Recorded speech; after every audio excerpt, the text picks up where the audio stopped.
4, 3, 2, 1.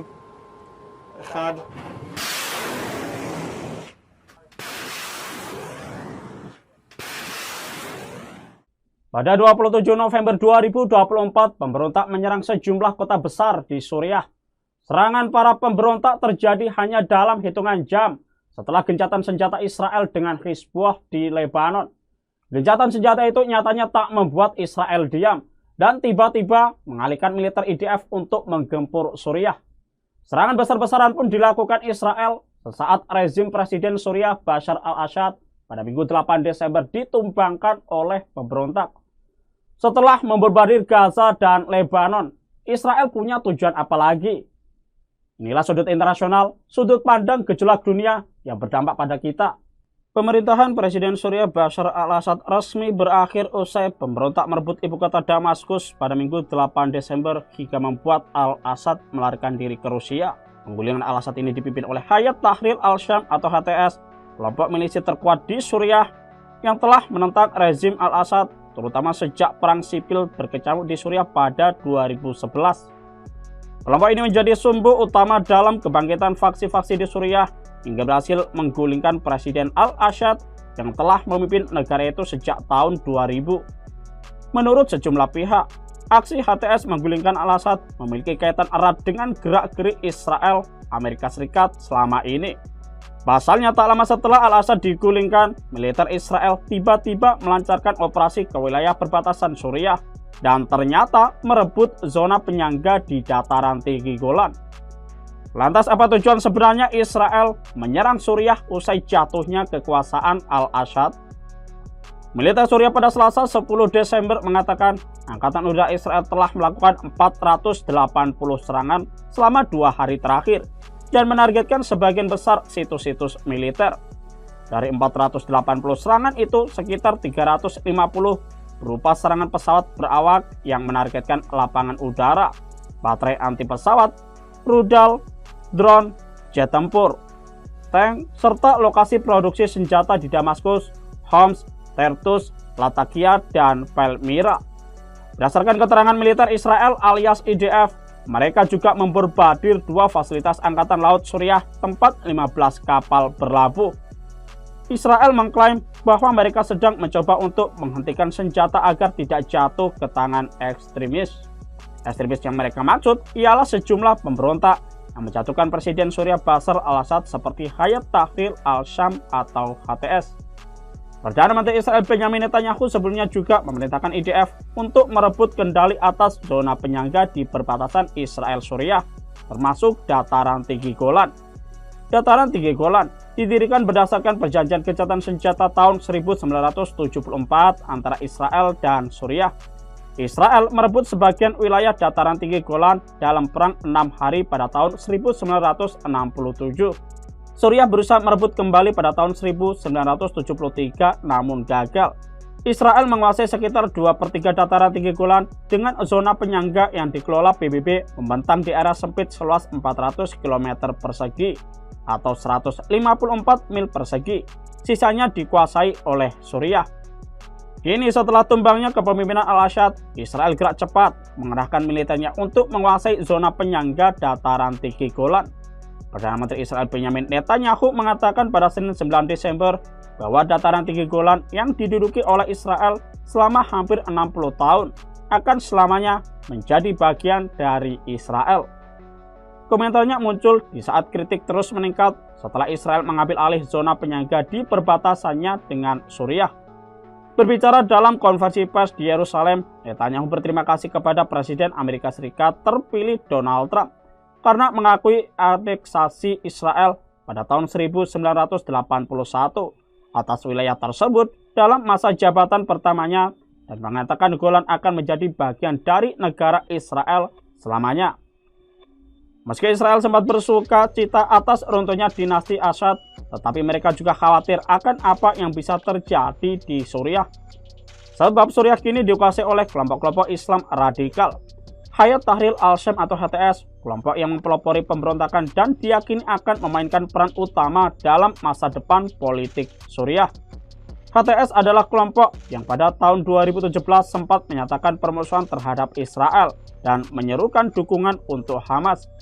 Utusan khusus PBB untuk Suriah, Geir Pedersen, mengungkapkan banyak faksi selain HTS yang dapat dilihat Israel sebagai ancaman potensial. Mengonfirmasi anggapan tersebut, Menteri Luar Negeri Gideon Saar pada Senin 9 Desember mengatakan alasan Israel merudal fasilitas militer Suriah yang menyimpan senjata kimia dan rudal jarak jauh adalah untuk mencegahnya jatuh ke tangan para ekstremis. Sementara mengenai dataran tinggi Golan, Netanyahu mengatakan kekosongan politik di Suriah mengharuskan Israel mengambil langkah terhadap kemungkinan ancaman. Selain untuk mengamankan perbatasan di Suriah, operasi di Golan juga dilakukan untuk memastikan keamanan warga Israel yang ditinggal di sana. Belum ada respon langsung dari Mohammed al-Bashir, kepala pemerintah keselamatan Suriah yang ditunjuk sebagai pemimpin sementara menggantikan al-Assad. Seperti diketahui, pemberontak HTS bersama fraksi-fraksi oposisi lain sepakat untuk menunjuk Mohammed al-Bashir perdana sebagai menteri sementara baru. Dalam pidato singkat yang disiarkan televisi pemerintah, al-Bashir mengatakan bahwa ia akan memimpin pemerintahan sementara hingga 1 Maret 2025.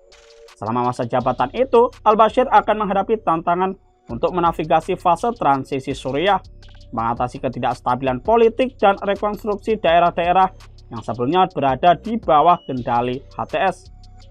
Penunjukan ini bukan tanpa alasan. Bashir sendiri telah menjadi kepala pemerintah keselamatan milik pemberontak di barat laut Suriah dan pernah juga menjabat sebagai Menteri Pembangunan. Invasi tiba-tiba Israel ke Suriah nyatanya memetik amarah dari beberapa negara di Timur Tengah. Qatar, Irak, Arab Saudi, dan Iran mengecam Israel atas tindakannya merampas dataran tinggi Golan, serta terus melancarkan serangan udara. Kementerian Luar Negeri Qatar mengatakan Doha menganggap serbuan Israel sebagai potensi bahaya, sekaligus merupakan serangan terang-terangan terhadap kedaulatan dan persatuan Suriah, serta pelanggaran nyata terhadap hukum internasional.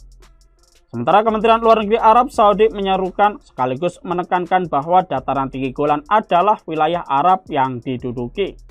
Di sisi lain, Iran menyoroti pentingnya menjaga kedaulatan dan integritas Suriah, serta meminta kepada PBB untuk menegakkan tanggung jawabnya atas agresi ini.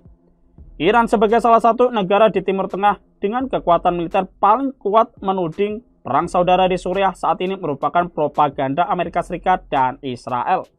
Tudingan propaganda itu bahkan disampaikan langsung oleh pemimpin tertinggi Iran Ayatollah Ali Khamenei seperti dimuat Al Jazeera pada Rabu 11 Desember. Khamenei mengklaim rencana Amerika Serikat Israel berada di balik jatuhnya Al-Assad di Suriah.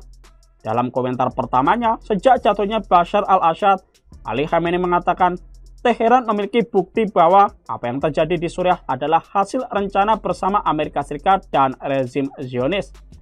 Ayatollah Ali Khamenei menambahkan satu tetangga Suriah juga memiliki peran besar. Namun pemimpin tertinggi Iran itu tidak menyebutkan nama negaranya.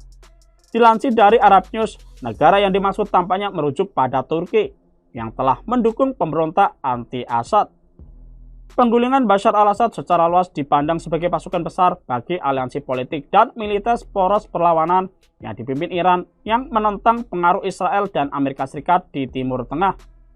Iran mengatakan pihaknya mengharapkan hubungan dengan Damaskus akan terus berlanjut berdasarkan pendekatan yang berpandangan jauh ke depan dan bijaksana kedua negara. Iran juga menyerukan pembentukan pemerintah inklusif yang mewakili semua segmen masyarakat Suriah. Sementara itu, juru bicara Rusia Dmitry Peskov menyatakan bahwa tindakan Israel di Suriah tidak mungkin menstabilkan situasi. Peskov menekankan bahwa Rusia tetap berkomitmen untuk memelihara dialog dengan semua negara di kawasan Timur Tengah. Peskov lebih lanjut menyatakan bahwa Rusia telah memenuhi misinya dalam membantu Suriah dan mengupayakan stabilitas di negara tersebut. Tribuners, selain perubahan di Suriah, kawasan Timur Tengah juga terus dilanda konflik, termasuk perang Gaza antara Israel dan Hamas, serta ketegangan antara Tel Aviv dan Hizbullah di Lebanon. Meski ada gencatan senjata, situasi tetap rapuh.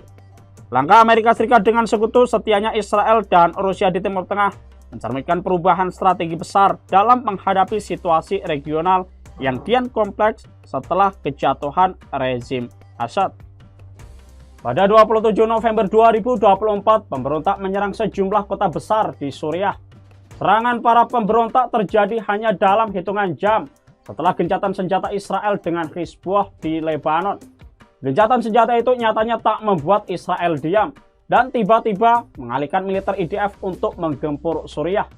Serangan besar-besaran pun dilakukan Israel sesaat rezim Presiden Suriah Bashar al-Assad pada Minggu 8 Desember ditumbangkan oleh pemberontak.